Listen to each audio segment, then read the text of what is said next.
น้ำห้วยก็น้ำห้วยก็ตกเทื่อเดียว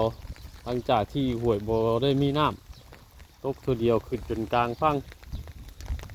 เอ่อเอาละ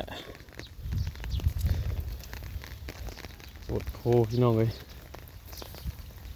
นี่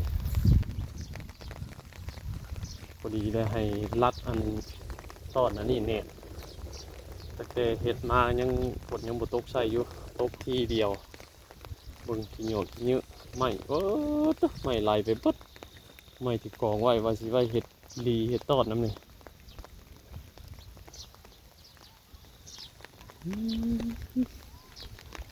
ทีเดียวพอเลยน้องเอ้ยคักผลดีขนาดปีนี่ผลว่าดีไว้ดีว่าโอ้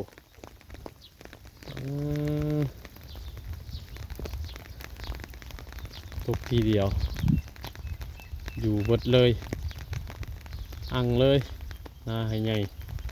อันนี้ยังเห็นก้อนหินไทยแน่น้อยหนึงเนาะถือว่ายังบ่หมู่เพิ่นทันได้ลงมาโฮมเพราะว่าทางหน้าเทิงพุ่นเพิ่นกะยังกำลังอันน้ำมาแต่ว่าเพิ่นกับป้านน้ำเมียนเพิ่นอยากได้น้ำนะช่วงนี้นะ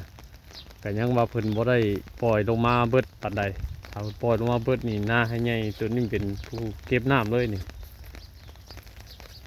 ตอนนี้เพิ่นกำลังเก็บน้ำเมียนป้านน้ำไว้ไผก็อยากได้น้ำช่วงนี้โอ้ยน้ำบ่เพียงน้อยผู้อยู่กลางก็ยังเป็นนั่นอยู่เพราะว่าไถเลี้ยวมือว่านี่กับคำพอดีมื้อนี้ว่าจะลงมาคาดมาแล้วฝนตกใส่ก็จบเลยบริคาดบริยังกะสีประมาณนี้แหละนี่อย่างที่เห็นนี่เนี่ยจากสีออกหรือบ่ออกมาลุ้นกันอีกแหละน้องเอ้ยไผก็ยังคาดหวังบ่ได้เนาะจากมันสิเป็นจากใดแหละหรือว่าฝนตกมันออกคักกับบุ้งคือกันแหละ